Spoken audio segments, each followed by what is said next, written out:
6 years ago, she vanished without a word. Today, he walks into an elite clinic with his pregnant fiancée and finds her standing behind the reception desk. But she's not alone.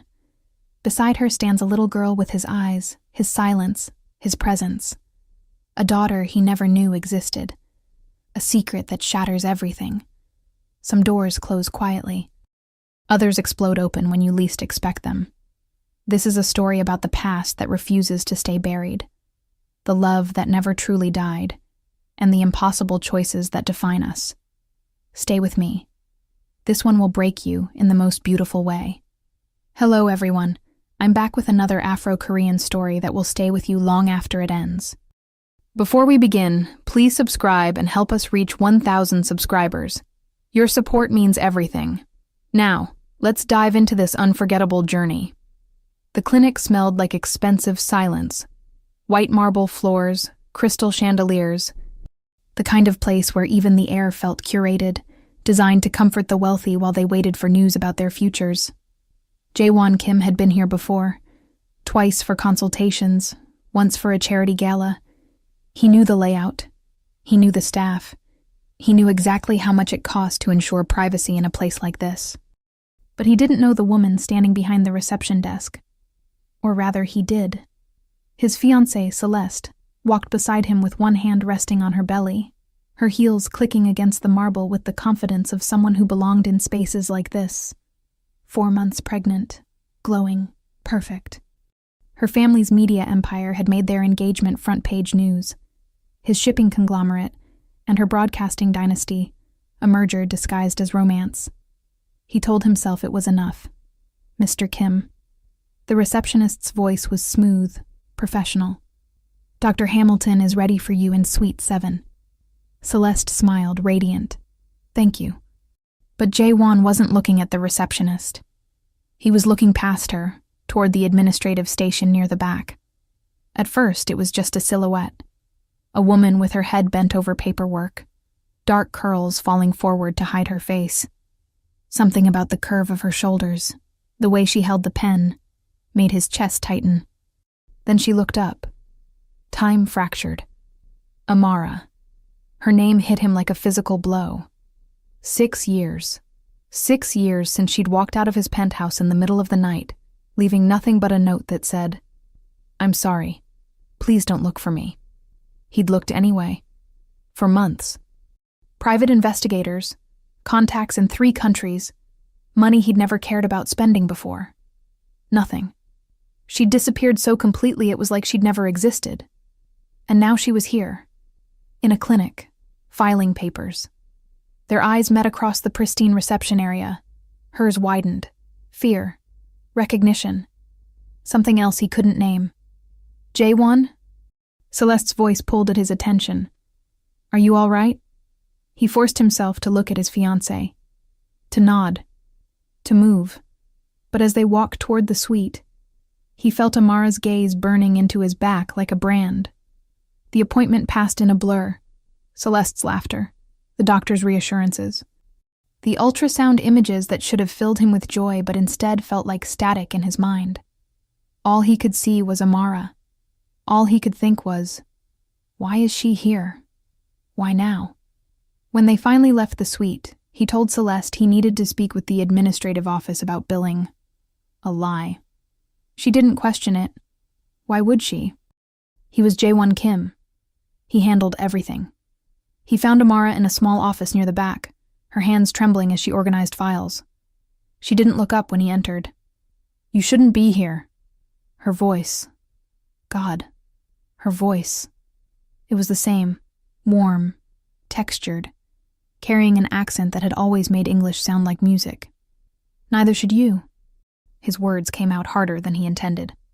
You disappeared. I had to. Had to. He stepped closer, his control fracturing. You left in the middle of the night.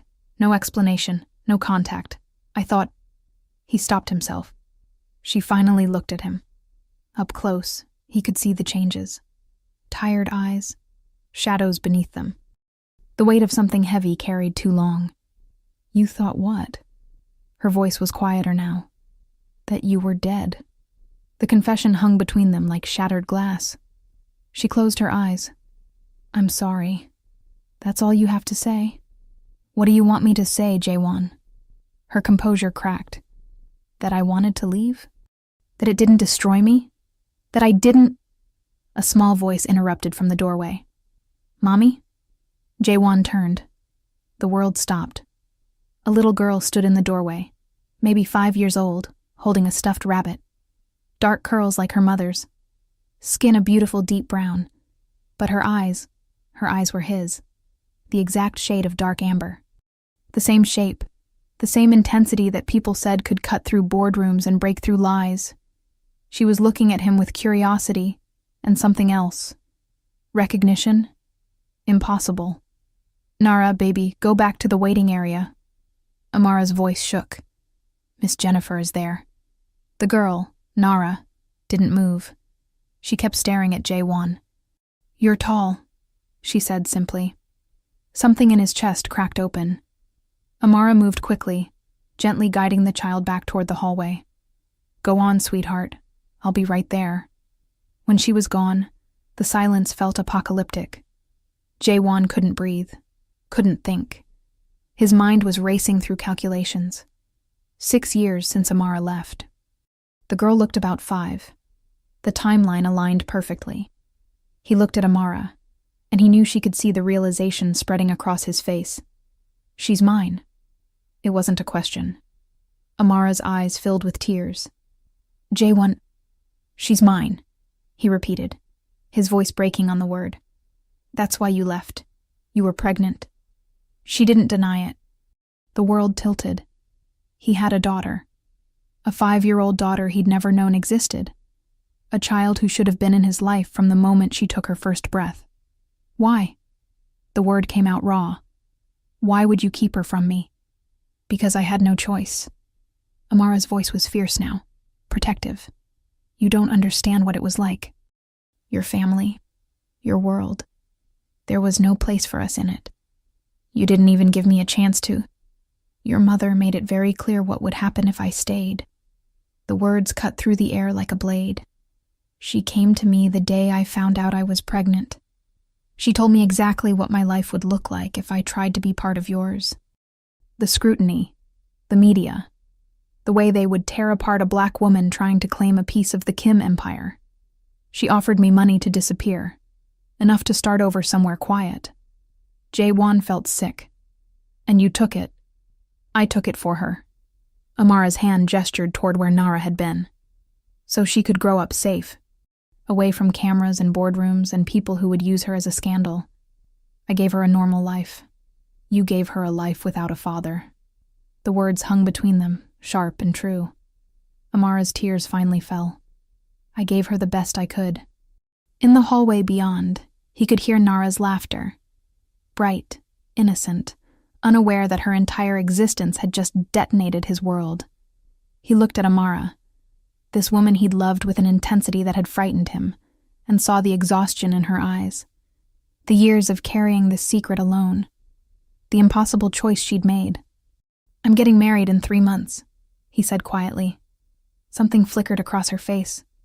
Pain. Acceptance. "I know. I saw the news. She's pregnant. I know. And now you're telling me I have another child. A daughter I've never met." Amara nodded, silent. Jaewon turned toward the door, his mind a storm, then stopped. "I want to meet her. Properly. Jaewon, I want to meet my daughter, Amara. You can't ask me to walk away from this. Not now." Their eyes met. 6 years of silence. 6 years of secrets. "She doesn't know," Amara whispered. "About you. About any of it. Then we'll figure it out." His voice was steel wrapped in something fragile. Together. He walked out before she could respond, before his composure could shatter completely. In the lobby, Celeste was waiting, scrolling through her phone. She looked up, smiling. "All set?" Jaewon nodded, his mind 1,000 miles away. In a small office at the back of an elite clinic, Amara held her daughter's drawing of their little family. 2 figures, one big and one small, holding hands under a sun. Everything was about to change, and neither of them was ready. Jaewon didn't sleep that night. He sat in his penthouse office, the city sprawling beneath him like a kingdom he'd conquered but never truly owned. Seoul's lights blinked in the distance. He kept an apartment here, even though most of his business was now in New York. A reminder of where he'd started, of what he'd built. None of it mattered now. He kept seeing her face. Nara's face. Those eyes that mirrored his own. His phone buzzed. Celeste. "Are you coming to bed?" He typed back. "Soon. Work emergency." Another lie. They were piling up now. The truth was, he couldn't face her. Not yet. Not with his secret burning a hole through his chest. A daughter. He had a daughter. A 5-year-old girl who drew pictures and hugged stuffed rabbits and had no idea he existed. The rage came in waves. At his mother. At Amara. At himself for not fighting harder 6 years ago. For accepting her disappearance as some kind of inevitable ending. But beneath the rage was something else. Something that terrified him more. Hope. The next morning, he went back to the clinic. Amara was there again, behind the desk, her professional mask firmly in place. But when she saw him, something flickered. Fear. Exhaustion. Resignation. "We need to talk," he said quietly. "Not here. Jaewon, I'm working. Take a break." It wasn't a request. She glanced around, then nodded slowly.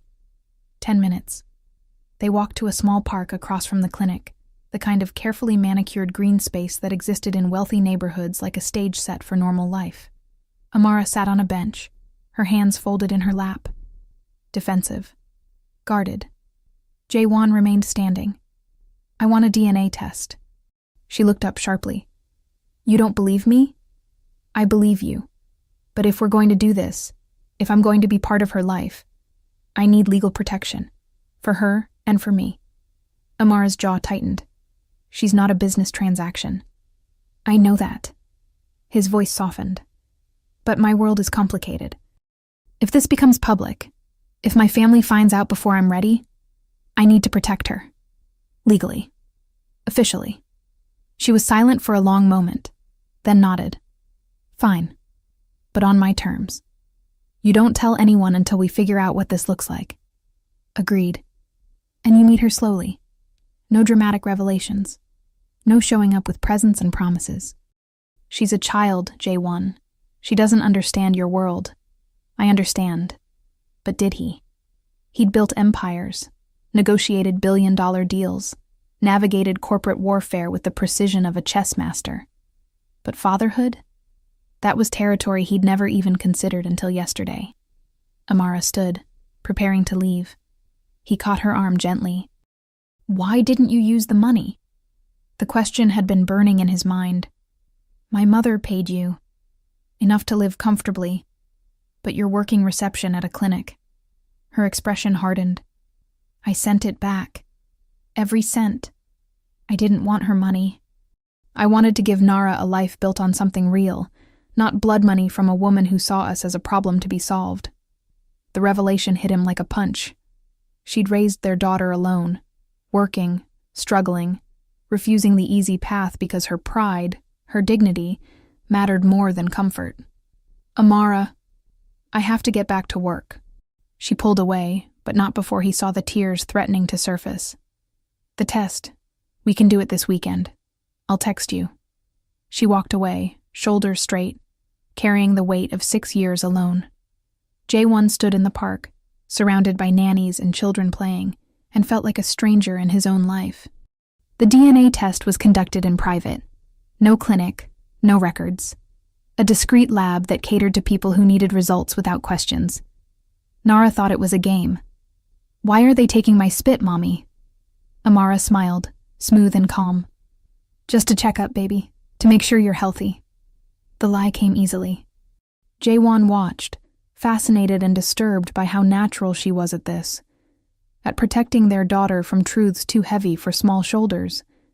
When the technician took his sample, Nara watched with curious eyes. "Are you sick too?" she asked him. It was the first time she'd spoken directly to him. Her voice was small, musical. "Just a checkup," he echoed, kneeling to her level. Like yours. She studied him with an intensity that felt familiar, like looking in a mirror that showed him who he'd been before the world hardened him. You have sad eyes, she said simply. Amara's breath caught. Jaewon felt something crack inside his chest. Do I? Nara nodded. My mommy has sad eyes sometimes too. But then I hug her, and they get happier. Without warning, she stepped forward and wrapped her small arms around his neck. The world stopped. She smelled like strawberry shampoo and something sweet he couldn't name. Her heartbeat was impossibly fast against his chest. Fragile. Trusting. His daughter. His arms moved automatically, carefully, holding her like she might shatter. Over her shoulder, he met Amara's gaze. She was crying silently, her hand pressed to her mouth. This was real. This tiny human. This impossible gift he'd never known he'd lost. When Nara pulled back, she smiled at him. There. Better? He couldn't speak. Could only nod. Come on, baby. Amara's voice was thick. Let's go get ice cream. Can he come? Nara looked between them, hopeful. The question hung in the air like a prayer. Amara looked at Jaewon, and in her eyes he saw the war, the fear, the possibility. Not today, she said gently, but maybe soon. Anara accepted this with the easy resilience of children. Okay. Bye, mister. Goodbye, Nara.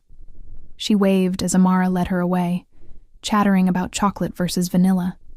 Jaewon stood in the parking lot of an anonymous medical building and felt his carefully constructed life crumbling around him. The results would take 3 days, but he already knew the truth.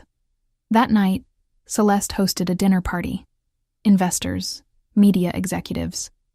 The kind of event that required his presence and his performance as the perfect fiancé.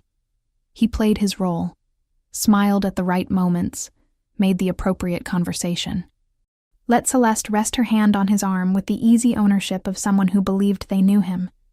But his mind was elsewhere. Nara's hug, Amara's tears, the weight of a secret growing heavier by the hour.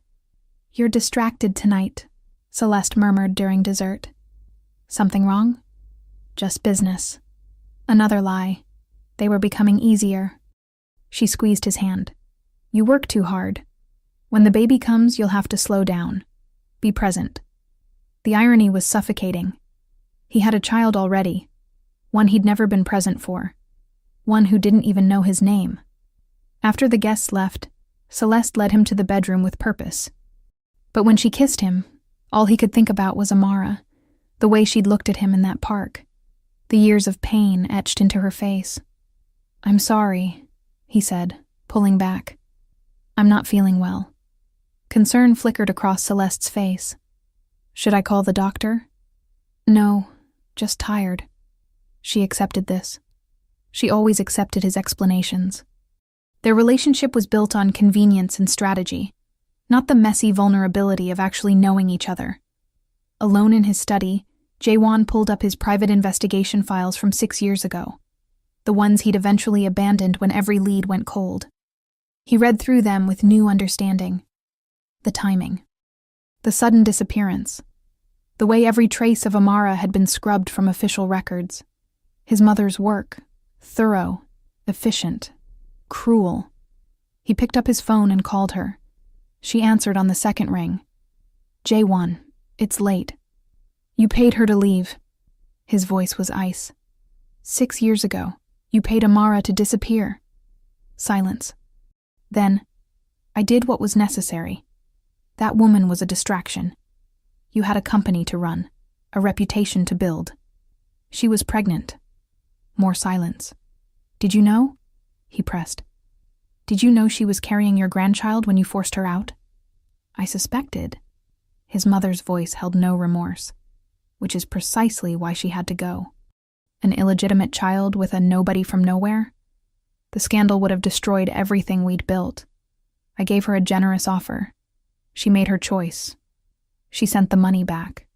Then she's even more foolish than I thought. Jaewon's grip on the phone tightened. You had no right. I had every right. I'm your mother. I protect this family. You destroyed mine." He ended the call before she could respond. In the silence of his study, surrounded by awards and certificates of achievement, Jaewon realized something terrifying. He didn't know how to be a father, but he was going to learn, even if it meant burning down everything he'd built to do it. The DNA results arrived on a Tuesday. 9% probability of paternity. Jaewon stared at the paper in his home office, the words blurring together. He'd known. Of course he'd known. But seeing it officially, scientifically confirmed, it made everything undeniably real.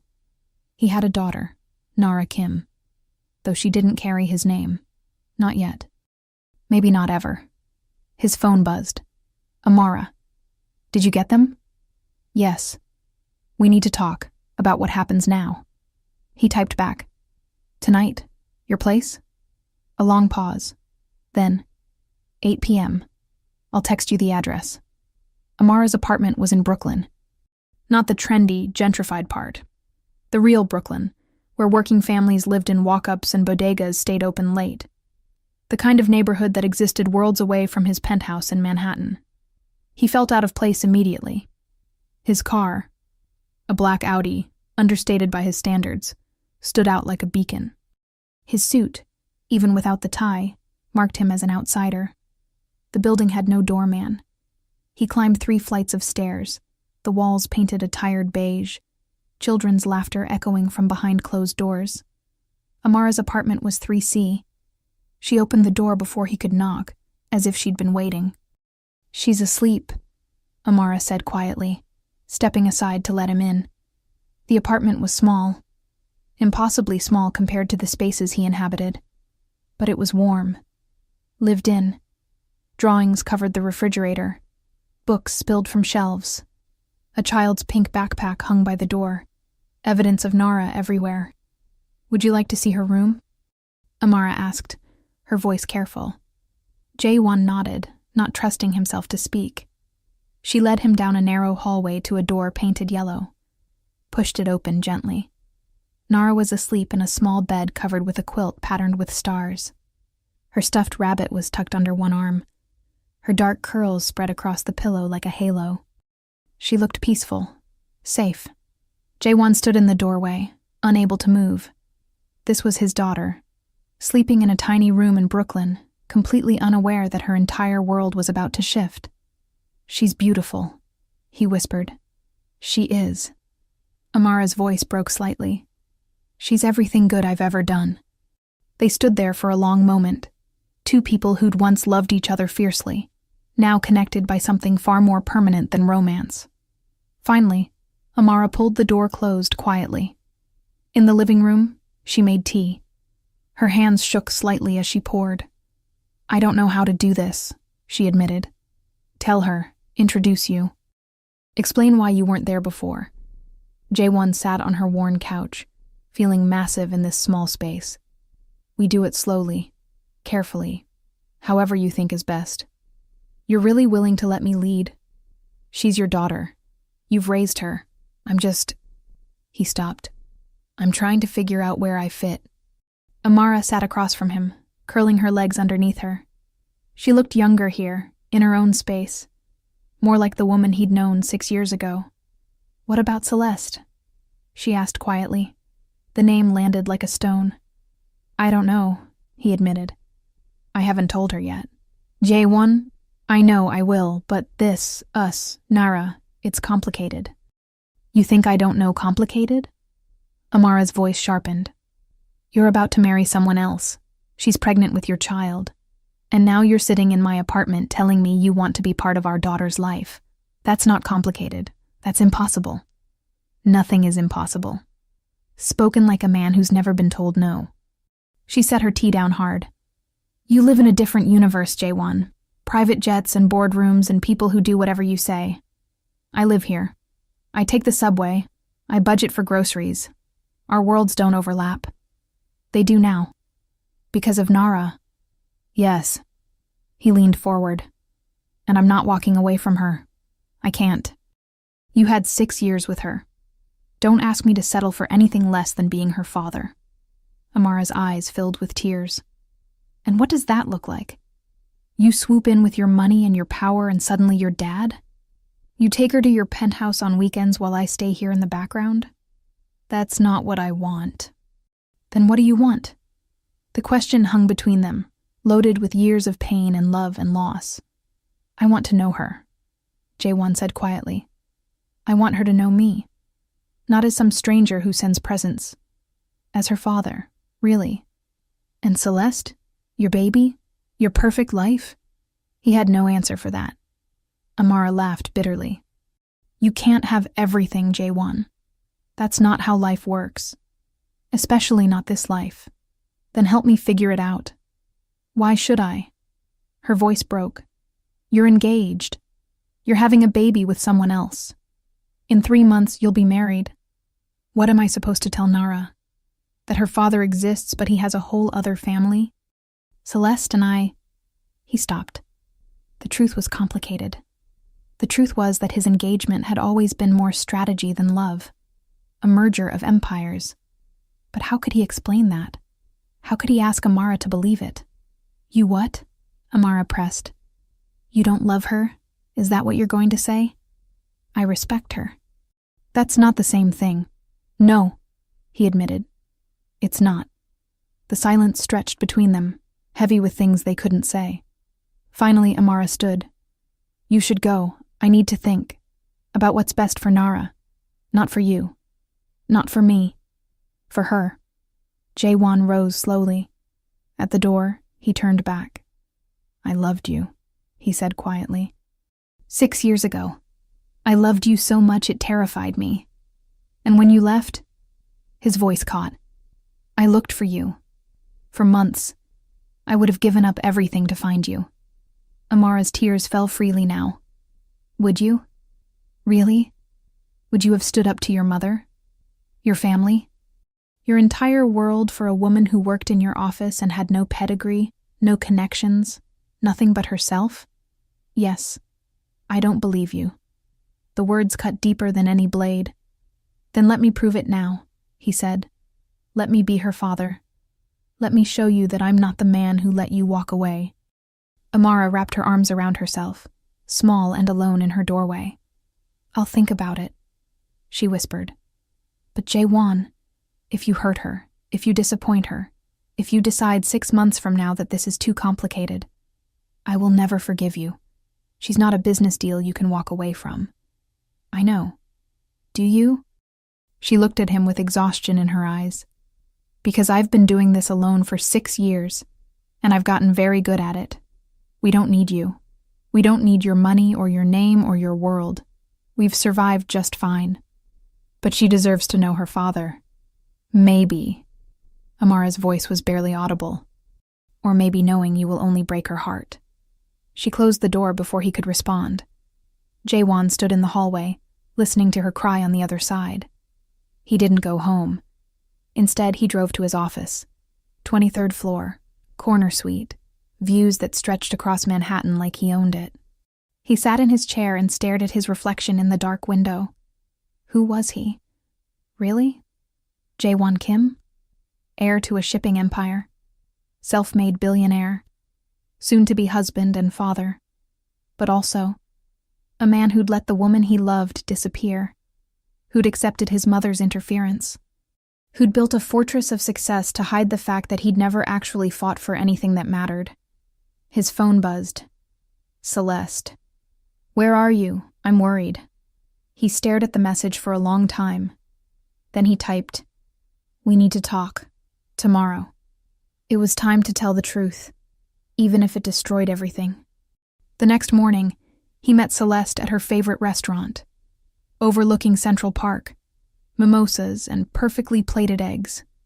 She looked radiant, her hand resting on her small bump, her smile bright. "You sounded serious on the phone," she said lightly. "Should I be worried?" Jaewon set down his coffee. "I need to tell you something." Her smile faltered. "Okay. I have a daughter. From before we met. She's 5 years old. I just found out about her." The words landed like grenades. Celeste went very still. What? Her mother. We were together 6 years ago. She disappeared. I didn't know she was pregnant. I didn't know the child existed until last week. Last week? Celeste's voice was carefully controlled. At the clinic. He nodded. She set down her fork with precision. The receptionist, the one you looked at like you'd seen a ghost. Yes.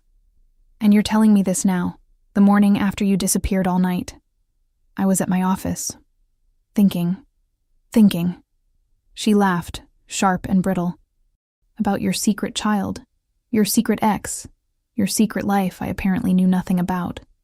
Celeste? Are you still in love with her? The question pierced straight through his careful composure. It's complicated. That's not a no. He met her gaze. I don't know. I don't know what I feel except that I have a daughter, and I can't walk away from her. Celeste pressed her napkin to her lips. For a moment, he thought she might cry. Instead, she straightened her spine. What do you want from me? Honesty, time, understanding. You want me to accept that my fiancé has a child with another woman, that you'll be in her life, in their lives. Yes. She stood abruptly. I need to think about what this means, about whether I can... Her voice cracked. You've humiliated me, J1. That wasn't my intention. But you did. She grabbed her purse. I'm pregnant with your child. We're supposed to be married in 3 months.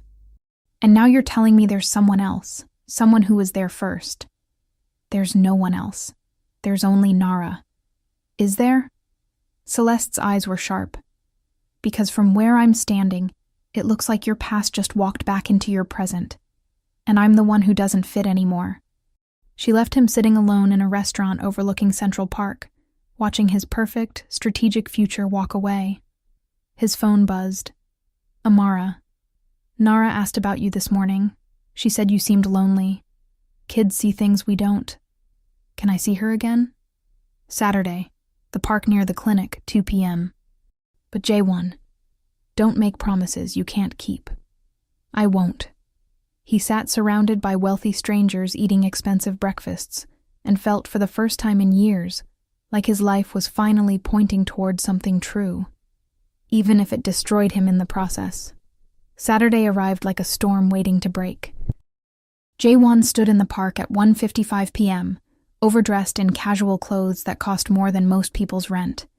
He didn't know how to dress for this, for fatherhood, for normalcy. Nara saw him first. She was running ahead of Amara, her pink jacket bright against the autumn trees.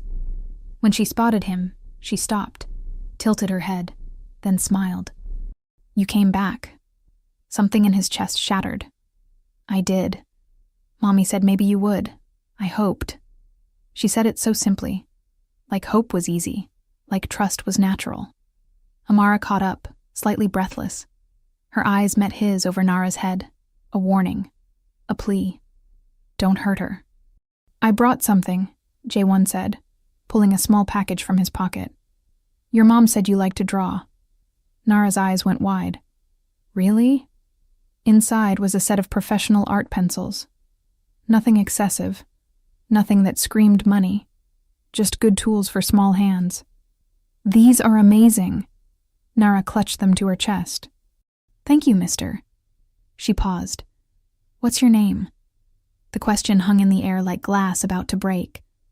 Amara's hand went to her daughter's shoulder. His name is J1. J1, Nara repeated carefully. That's pretty. In my class, there's a boy named Jason. Are they the same? Similar, he said, kneeling to her level. But not exactly. Can I call you Jay? She grinned. That's easier. He looked at Amara. She nodded slightly. You can call me Jay. Nara grabbed his hand without hesitation. Come on, I want to show you the ducks. She pulled him toward the pond, chattering about school and her friend Maya, and how she'd learned to spell butterfly all by herself. Behind them, Amara followed, her arms wrapped around herself, watching her daughter fall in love with a man who could break both their hearts. At the pond, Nara sat between them on a bench, swinging her legs. She showed J1 her stuffed rabbit, Mr. Hopscotch, and explained his entire backstory with the seriousness of a novelist. "He's very brave," she said, "even when things are scary." "That's important," Jaewon said. "Being brave. Are you brave?" Nara looked at him with those eyes, his eyes, full of innocent curiosity. "Sometimes, Mommy is the bravest. She's not scared of anything." Nara leaned against Amara. "Right, Mommy?" Amara's voice was thick. "I get scared sometimes, baby." "Of what?" "Of losing you." Nara hugged her mother fiercely. "You won't lose me. I'm right here." Jaewon watched them, this unit of two that had existed without him, and felt the weight of everything he'd missed. First words, first steps.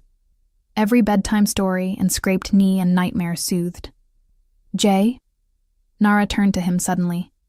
"Do you have kids?" The question stopped time. Amara went rigid beside her. Jaewon chose his words carefully. "I'm going to. Soon." "Really? How old?" "A baby. Not born yet." "Oh, babies are so tiny." Nara clapped her hands. "Can I meet them?" His throat tightened. "Maybe someday." "I love babies. Maya's mom just had one and it smells weird, but it's cute." She swung her legs happily, oblivious to the tension crackling between the adults. "Are you married?" Amara started. "Not yet," Jaewon said.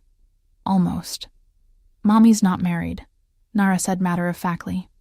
"She says she doesn't need anyone else because we're a perfect team." She said it with such pride, such certainty. Jaewon met Amara's gaze over their daughter's head, saw the tears she was fighting, saw the love and fear and exhaustion of 6 years alone. "You are a perfect team," he said quietly. "Your mom is incredible." Amara looked away quickly, but not before he saw her face crumble slightly. They spent 2 hours in that park, feeding ducks stale bread Amara had brought, drawing pictures with Nara's new pencils, watching her play on the swings, her laughter bright and free. Normal things, simple things, things he'd never known he wanted until now. When the sun started to set, Nara yawned against Amara's shoulder. "I'm tired, Mommy. Time to go home, baby." Nara looked at Jaewon. "Will you come back? If that's okay with your mom." Nara turned pleading eyes to Amara. "Please, can Jay come back?" Amara's voice was barely a whisper. "We'll see." As they walked to the subway entrance, Nara held both their hands, swinging between them like a bridge. At the top of the stairs, she hugged Jaewon goodbye. "I'm glad you came back," she said into his coat. "You don't look as sad now." Then she disappeared down into the station with her mother, leaving him standing alone on a street corner in Brooklyn, his heart completely wrecked. His phone buzzed. "Celeste, we need to talk. About the wedding." He stared at the message, then looked back at the subway entrance where his daughter had vanished. For the first time in his life, Jaewon Kim didn't know which direction to go. The meeting with Celeste happened in her family's estate, not the apartment they usually used. This was tactical, power play. Her father sat in the room, her mother. 2 lawyers. Jaewon understood immediately. This wasn't a conversation. This was a negotiation. "My daughter tells me you have a child," Celeste's father said without preamble. "From a previous relationship." "Yes. And you've decided to pursue a relationship with this child." "She's my daughter." "Yes." Celeste sat perfectly still, her hands folded over her stomach. She looked smaller here, surrounded by her family's power. Or maybe that was intentional too. "This changes things," her mother said coolly. "The optics, the family image, a love child with—" She paused delicately. "Someone outside our circles." "Her name is Nara," Jaewon said quietly. "And she's not a love child. She's a person. A complication," Celeste's father corrected. "One that could damage both our families' reputations. Or we could be adults about it." The lawyer leaned forward. "Mr. Kim, let's discuss solutions. We're prepared to offer a settlement. For the child and her mother. Generous support. In exchange for discretion. No public acknowledgement. No claim to the Kim name or assets. Rage bloomed in Jaewon's chest. She's not a problem to be solved with money. Everything is solved with money, Celeste's father said flatly. The question is, what's your price for maintaining the status quo? Jaewon stood abruptly. There is no price. Nara is my daughter. I'm going to be in her life, publicly, officially. Anyone who has a problem with that is welcome to walk away. Silence fell like a guillotine. Celeste finally spoke. And us? The baby? The wedding? He looked at her. Really looked. At the woman carrying his child. The woman he'd agreed to marry for all the wrong reasons. I respect you, Celeste. I do. But I can't. He stopped. Started again. I can't marry you knowing that half my heart is somewhere else. With her.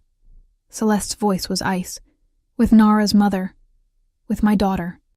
With the life I should have had 6 years ago. And me? Tears finally broke through her composure. What about our baby, your child with me? I will be there. For everything. I will co-parent. I will support you. But a marriage? I can't give you what you deserve. I can't be the husband you need. Celeste's mother stood sharply. This is unacceptable. We had an agreement. Our families... I'm sorry. Jaewon looked at Celeste. Only at her. I'm truly sorry. You deserve someone who chooses you first. Who loves you completely. That's not me. The lawyer began talking about breach of contract, about damages, about public statements. Jaewon walked out while they were still strategizing. In the car, his phone rang. His mother. You've made a spectacle of yourself, she said when he answered. Celeste's family is furious. They're threatening to pull their media support from your shipping expansion. Let them. Jaewon. You did this, Mother. You drove Amara away. You paid her to disappear while carrying your grandchild. This disaster is yours. I protected you. You destroyed me. And I'm done letting you control my life. He took a breath. Nara is my daughter. I'm going to acknowledge her publicly. I'm going to be her father. If that ruins your perfect image of the Kim legacy, so be it. You'll regret this. The only thing I regret is not fighting for them 6 years ago. He ended the call. For a moment, he sat in the silence of his car, feeling the weight of what he'd just done. Broken his engagement, defied his family, walked away from a strategic alliance that would have secured his business empire for decades. For what? A chance to be a father to a 5-year-old who barely knew him? A possibility of something real with a woman who didn't trust him? Yes. Absolutely yes. He texted Amara. Can I see you? Tonight? Her response took 10 minutes. Nara's at a sleepover. My place. 8 p.m. This time, when he climbed the stairs to her apartment, it felt different. Like he was walking toward something instead of away from everything else. Amara opened the door. She'd been crying. I broke off my engagement, he said before she could speak. Her eyes widened. Jaewon. I told them about Nara. About you. About how I can't marry someone when my heart is somewhere else. Don't do this. Her voice broke. Don't blow up your life for some fantasy of us being a family. That's not fair to Celeste. That's not fair to... I didn't do it for us. He interrupted. I did it for me. Because I can't keep living a lie. Because Nara deserves a father who's all in, not divided. Because...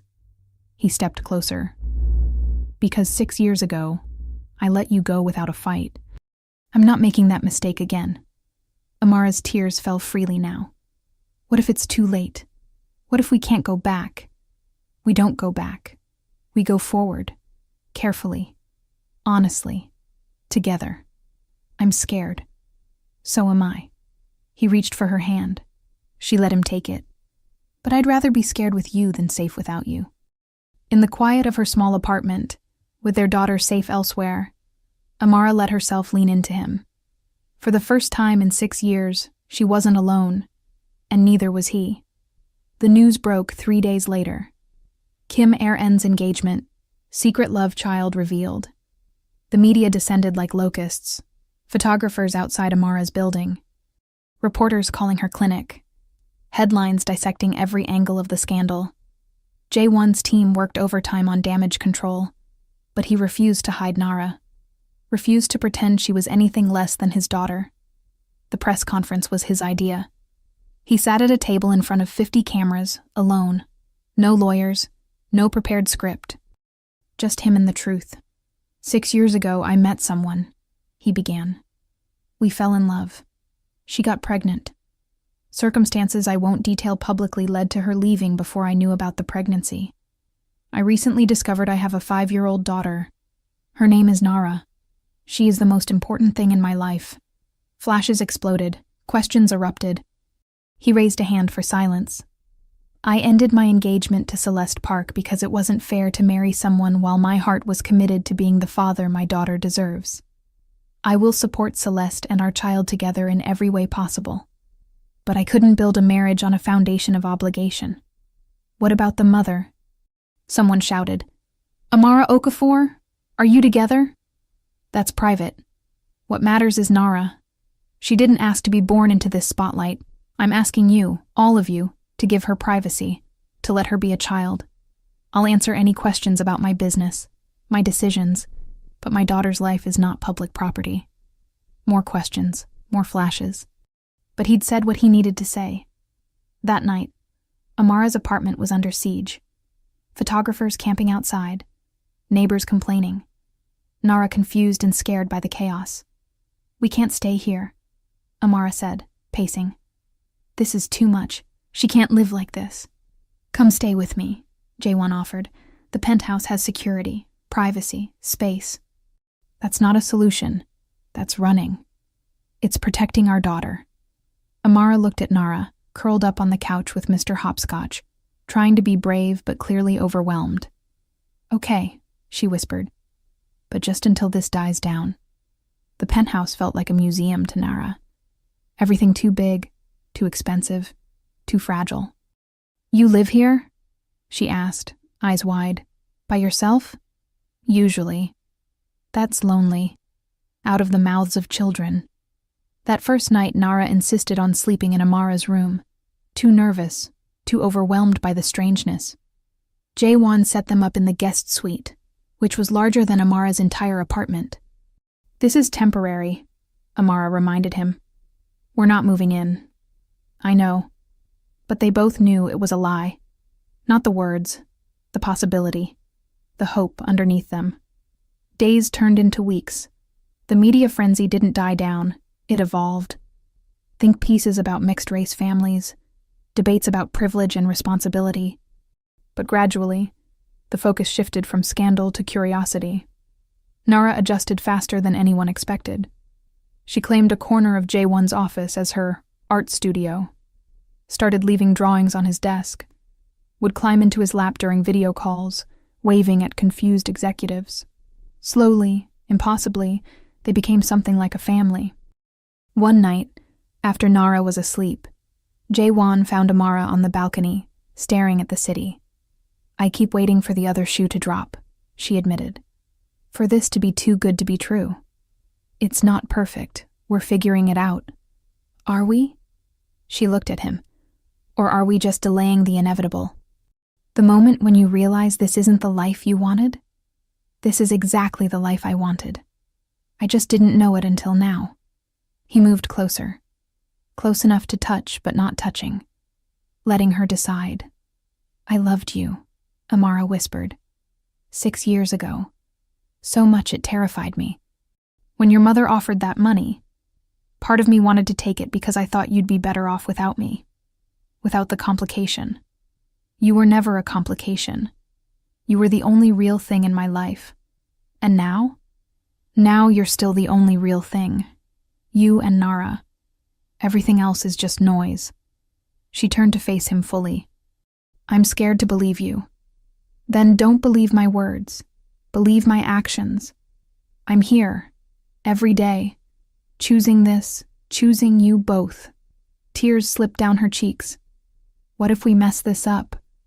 What if we try and it ruins what we're building for Nara? What if we don't try and spend the rest of our lives wondering? He cupped her face gently, gave her every chance to pull away. She didn't.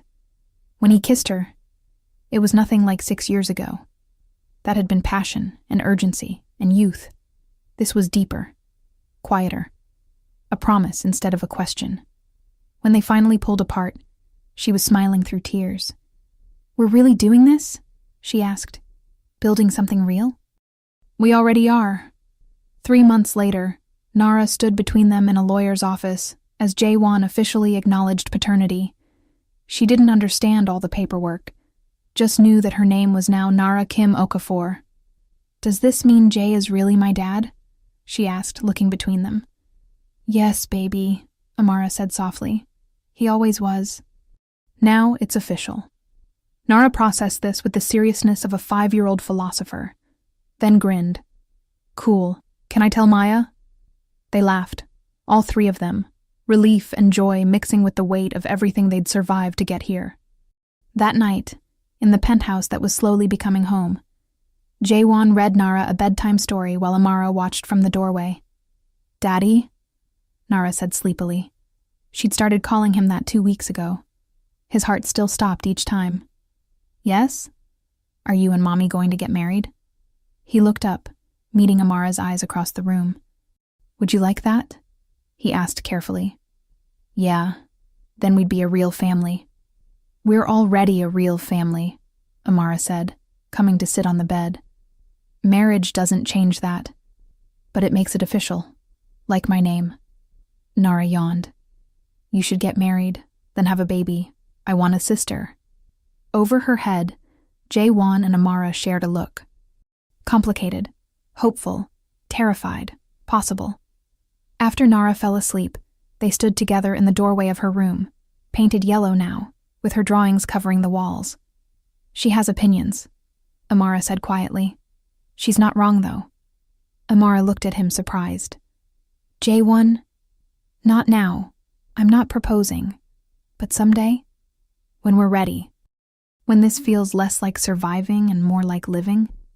He took her hand. "I want everything with you. Marriage. More children if you want them. A life that's ours. No secrets. No running." She squeezed his hand. "One day at a time." "One day at a time," he agreed. They stood in the quiet, watching their daughter sleep.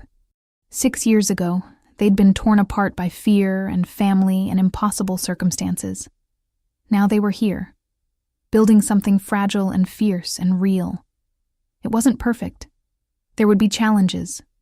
Celeste and the co-parenting arrangement, his mother's continued disapproval, the media that wouldn't fully let go.